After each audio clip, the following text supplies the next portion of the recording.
Écoutez, au niveau de la journée, je crois que c'est dans le droit fil que ce que fait l'Office de l'environnement, puisque nous avons rencontré ici aujourd'hui des partenaires avec qui nous travaillons d'ores et déjà et avec qui nous essayons d'accentuer le partenariat que nous avons, parce qu'il est important aujourd'hui au niveau de l'économie sociale et solidaire, et notamment de l'économie circulaire, d'essayer de recentrer les choses et de donner une accessibilité à ceux qui sont, je dirais, le plus dans le besoin aujourd'hui, notamment au niveau des recrutements, au niveau des embauches, parce qu'on sait que c'est compliqué, et en même temps de réhabiliter, de rénover avec des ressourceries et de reproposer aux gens des objets qui ont une deuxième vie et qui sont à même de pouvoir continuer à être utilisés.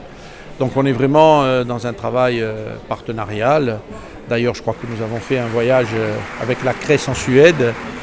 Et donc j'y vois beaucoup de têtes connues avec qui nous avons longuement échangé.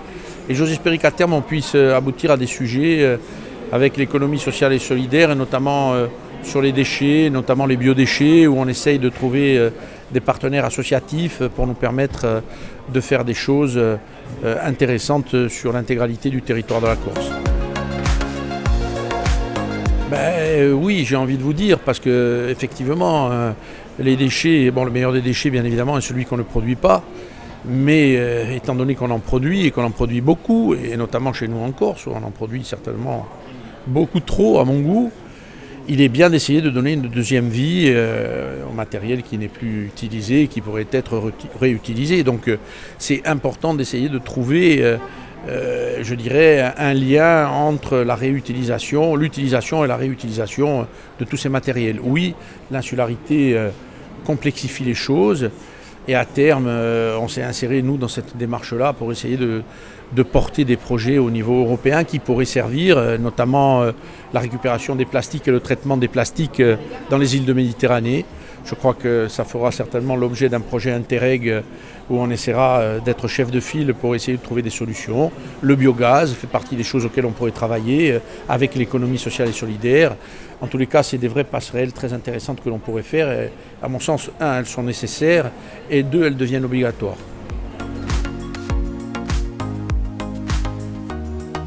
Écoutez, sur les sujets que l'on a abordés, déjà, il va falloir que les entreprises se manifestent. Donc il y aura probablement des appels à projets qui viendront se mettre en ligne, où on souhaite véritablement donner des pistes intéressantes, et notamment sur les déchets, ce que vous évoquez à l'instant.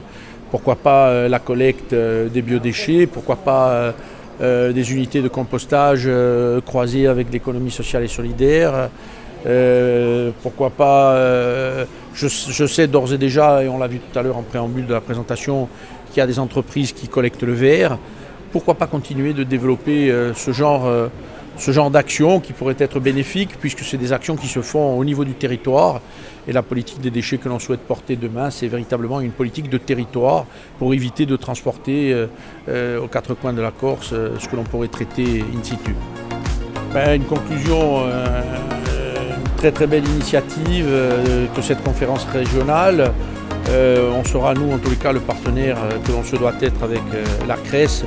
Et je sais d'ores et déjà que via le programme Erasmus, on est amené à se retrouver, je dirais, sur quelques thématiques fortes et sur quelques voyages forts. Mais comme l'a dit le vice-président de la CRES en introduction de mémoire, il y a les présentations, il y a le cadre officiel, mais il y a surtout la prise de contact et la connaissance des gens que l'on fait lorsqu'on fait des voyages de 3, 4 et 5 jours.